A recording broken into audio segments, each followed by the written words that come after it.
जय गुरुजी। अथ श्री वामन पुराणं द्वात्रिंशो अध्याय।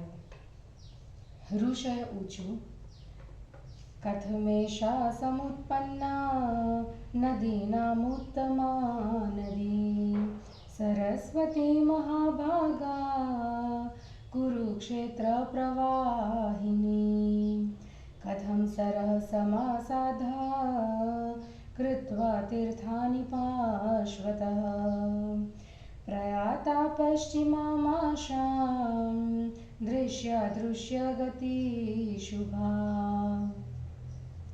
एतद् विस्तरतो ब्रूहि तीर्थवशं सनातनं। लोमहर्षण उवाच प्लक्षवृक्षात् समुद्धत्वा सरिच्छ्रेष्ठा सनातनी सर्वपापक्षयकारी स्मरणादेव नित्यशः सैषा शैलसहस्राणि विदार्य च महानदी प्रविष्टा पुण्यतोष्योद्धा वनं द्वैतमिति स्मृतम्। तस्मिन् प्लक्षे स्थितां दृष्ट्वा मार्कण्डेयो महामुनिः प्रणिपत्य तदा मूर्धना तुष्टावाथ सरस्वतीं त्वं देवी सर्वलोकानां माता देवारणी शुभा सदा सदा देवी यत्किञ्चि मोक्षदायार्थवत्पदम्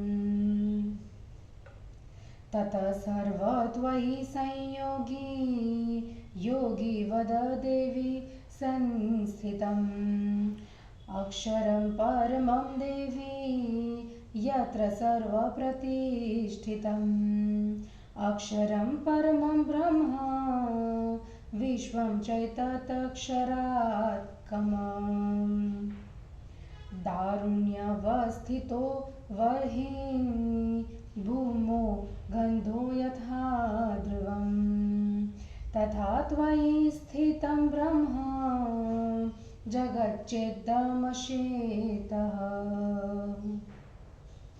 ओंकाराक्षरसंस्थानं यत तदा देवी स्थिरा स्थिरं तत्र मात्रा त्रयं सर्वम् अस्ति यदा देवी नास्ति च त्रयो लोकास्त्रयो वेदा स्त्रेविधं पावकत्रयं त्रीणि ज्योतिषीं वर्गाश्च त्रयो धर्मादयस्तथा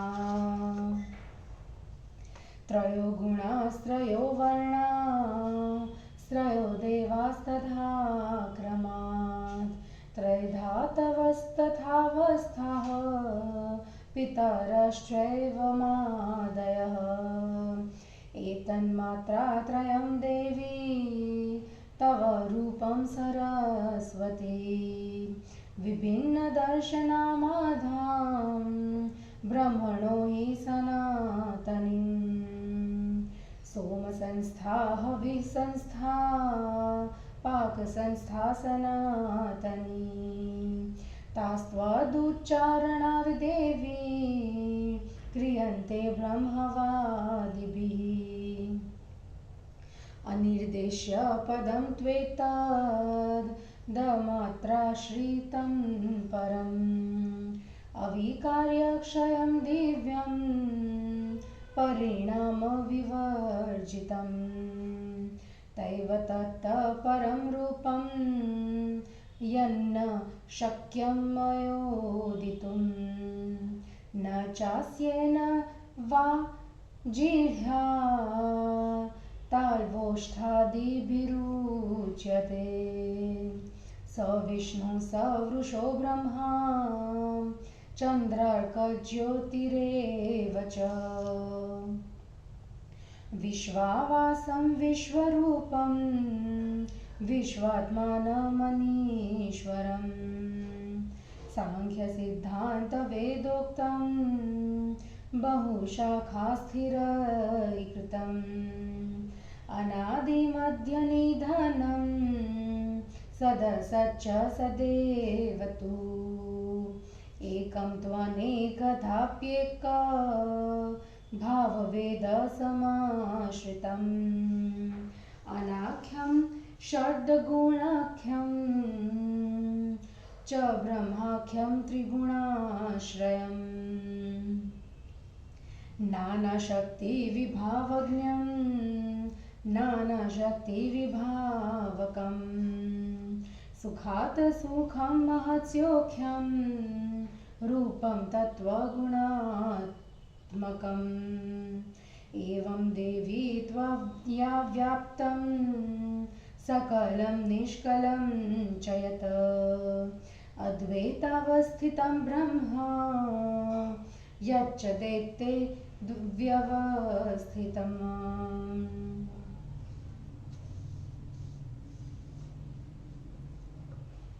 येऽर्था नित्या ये विनश्यन्ति चान्ये येऽर्था स्थूला ये तथा सन्ति सूक्ष्मा ये वा भूमौ येऽन्तरिक्षेऽन्यतो वा तेषां देवी त्वत्त एवोपलब्धि यद्वा मूर्त यदमूर्त समस्तं यद्या भूतेष्वे कामेकं च किञ्चित् यच्च द्वैते व्यस्तभुजं च लक्ष्यं तत्सम्बन्धं त्वत्स्वरेर्यर्जनेष्व एवं स्तुता तदा देवी विष्णोर्जिह्वा सरस्वती प्रत्युवाच महात्मानं मार्कण्डेयं महामुनिं यत्र त्वं नेष्यसे विप्र तत्र यास्याम्यतन्द्रितः मार्कण्डेय उवाच आदं ब्रह्मासरः पुण्यं ततो रामं हृदः स्मृतः कुरुणा ऋषिणा कृष्टं कुरुक्षेत्रं ततः स्मृतं तस्य मध्येन वेगार्थं पुण्यजलावः। हिंदी अनुवाद। सरस्वती नदी का वर्णन, उसका कुरुक्षेत्र में प्रवाहित होने का वर्णन। ऋषियों ने पूछा, लोमहर्षण जी, कुरुक्षेत्र में प्रवाहित होने वाली नदियों में श्रेष्ठ भाग्यशालिनी यह सरस्वती नदी कैसे उत्पन्न हुई? सरोवर में जाकर अगल बगल में तीर्थों की स्थापना करती हुई दृश्य और अदृश्य रूप से यह शुभ नदी किस प्रकार पश्चिम दिशा को गई? इस सनातन तीर्थ वंश का विस्तार पूर्वक वर्णन करें। लोमहर्षण ने कहा, ऋषियों, स्मरण करने मात्र से ही नित्य सभी पापों को नष्ट करने वाली यह सनातनी श्रेष्ठ सरस्वती नदी पाकड़ वृक्ष से उत्पन्न हुई है। यह पवित्र जलधारमयी महानदी हजारों पर्वतों को तोड़ती फोड़ती हुई प्रसिद्ध द्वैत वन में प्रविष्ट हुई, ऐसी प्रसिद्धि है। महामुनि मार्कंडेय ने उन प्लक्ष वृक्ष में स्थित सरस्वती नदी को देखकर सिर से प्रणाम करने के बाद उसकी स्तुति की। हे देवी, आप सभी लोगों की माता एवं देवों की शुभ अरणी है। देवी समस्त सद असद मोक्ष देने वाले एवं अर्थवान पद यौगिक क्रिया से युक्त पदार्थ की भांति आप में मिलकर स्थित है। देवी अक्षर पर ब्रह्म तथा यह विनाशशील समस्त संसार आप में प्रतिष्ठित है। जिस प्रकार काठ में आग एवं पृथ्वी में गंध की निश्चित स्थिति होती है, उसी प्रकार तुम्हारे भीतर ब्रह्म और यह संपूर्ण जगत नित्य स्थित है। देवी, जो कुछ भी स्थिर तथा अस्थिर है वह सब ओंकार अक्षर में अवस्थित है। जो कुछ भी अस्तित्व युक्त है या अस्तित्व विहीन, उन सब में ओंकार की 3 मात्राएं हैं।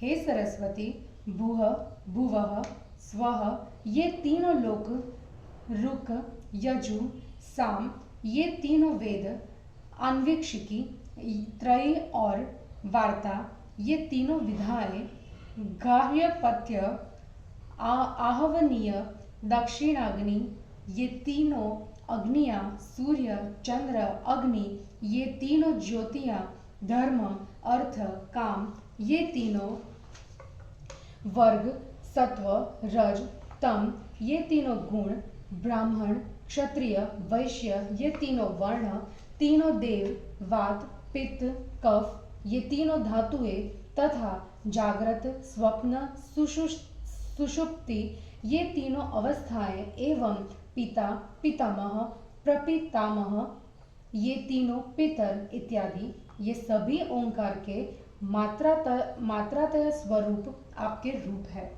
आपको ब्रह्मा की विभिन्न रूपों वाली आधा एवं सनातनी मूर्ति कहा जाता है। देवी, ब्रह्मवादी लोग आपकी शक्ति से ही उच्चारण करके सोम संस्था, हवि संस्था एवं सनातनी पाक संस्था को संपन्न करते हैं। अर्धमात्रा में आश्रित आपका यह अनिर्देश्य पद अविकारी, अक्षय, दिव्य तथा अपरिणामी है। यह आपका अनिर्देश्य पद परम रूप है, जिसका वर्णन मैं नहीं कर सकता। न तो मुख से ही इसका वर्णन न हो सकता है और न जिह्वा, तालु, ओष्ठ आदि से ही। तुम्हारा वह रूप ही विष्णु, वृष, ब्रह्मा, चंद्रमा, सूर्य एवं ज्योति है। उसी को विश्वावास, विश्वरूप, विश्वात्मा एवं अनीश्वर मतलब स्वतंत्र कहते हैं। आपका यह रूप सांख्य सिद्धांत तथा वेद द्वारा वर्णित बहुत सी शाखाओं द्वारा स्थित किया हुआ, आदि मध्य अंत से रहित सत असत अथवा एकमात्र सत ही है। यह एक तथा अनेक प्रकार का वेदों द्वारा एकाग्र भक्ति से अवलंबित, आख्या, विहीन, ऐश्वर्य आदि षड्गुणों से युक्त बहुत नामों वाला तथा त्रिगुणाश्रय है। आपका यह तत्व गुणात्मक रूप सुख से भी परम सुख, महान सुख रूप नाना शक्तियों के विभाव को जानने वाला है।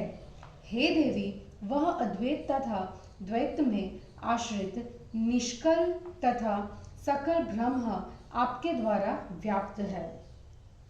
सरस्वती देवी, जो पदार्थ नित्य है तथा जो विनष्ट हो जाने वाले हैं, जो पदार्थ स्थूल है तथा जो सूक्ष्म है, जो भूमि पर है तथा जो अंतरिक्ष में है या जो इनसे भिन्न स्थानों में है, उन समस्त पदार्थों की प्राप्ति आपसे ही होती है।